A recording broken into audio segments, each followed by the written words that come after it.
نبی کریم صلی اللہ علیہ وسلم نے جمعے کے روز کا اہتمام کرنے کی وجہ دلاتے ہوئے فرمایا، جس نے جمعے کے روز اچھی طرح غسل کیا اور مسجد میں اول وقت میں پہنچا، پیدل چل کے آیا اور سوار نہ ہوا،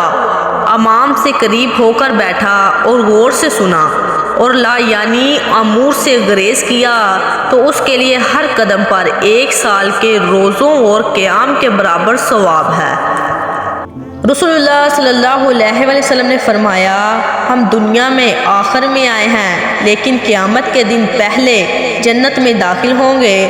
پھر یہ یعنی جمعے کا دن جس کی تعظیم ان پر اللہ تعالیٰ نے فرض کی، لیکن انہوں نے اس کی مخالفت کی اور اللہ تعالیٰ نے ہمیں اس کی تعظیم پر ثابت رکھا۔ نبی کریم صلی اللہ علیہ وسلم نے فرمایا، جس نے جمعے کے دن امام کے خطبے کے دوران کسی سے کہا چپ رہو تو اس نے لاغو بات کی، یعنی اس نے اپنا جمعہ لاغو کر لیا، یعنی جمعے کی فضیلت سے محروم رہا۔ امام جعفر صادق رحمۃ اللہ علیہ نے فرمایا، جو شخص ہر شب جمعہ سورۃ واقعہ کی تلاوت کرے تو اللہ تعالیٰ اسے اپنا دوست بنائے گا،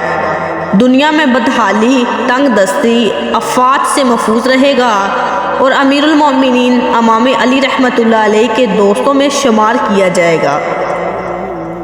حضرت اسماء رضی اللہ تعالیٰ عنہ سے منقول ہے کہ جمعے کے روز جب امام سلام پھیرے، اسی وقت سورۃ فاتحہ، سورۃ اخلاص، سورۃ فلق اور سورۃ ناس 7 مرتبہ پڑھ لے تو اللہ تعالیٰ اس شخص کے دین، دنیا اور اہل ویال اور اولاد کو ہر بلا سے آئندہ جمعے تک محفوظ رکھیں گے۔